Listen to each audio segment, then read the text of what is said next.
ऊन लागू नये म्हणून बरेच लोक डोक्याला स्कार्फ बांधतात. अशीच एक महिला जिनं उन्हापासून वाचण्यासाठी तिच्या डोक्याला स्कार्फ बांधला, पण त्यानंतर तिच्यासोबत भयंकर घडलं. महिलेचं डोकं धडावेगळं झालं. उन्हापासून वाचण्यासाठी डोक्याला स्कार्फ बांधताच महिलेचा मृत्यू झाला. बीडमधील ही धक्कादायक घटना आहे. पाटोदा तालुक्यातील डोंबरी गावातील ही महिला अंजना श्रीधर जगताप असं तिचं नाव. तिचं वय 55 वर्ष. अंजना शेतकरी होत्या. शेतात काम करताना उन्हाचा चटका जाणवतो. या उन्हापासून वाचण्यासाठी लोक महिला पुरुष डोक्याला रुमाल किंवा स्कार्फ बांधतात.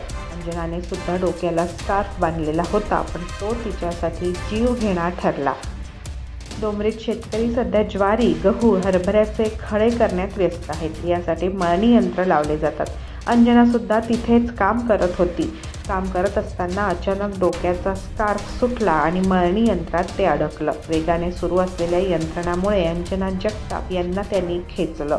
अंजना याचं डोकं मशीनमध्ये अडकलं आणि धडावेगळं झालं. काही समजण्याच्या आतच या महिलेचा मृत्यू झाला.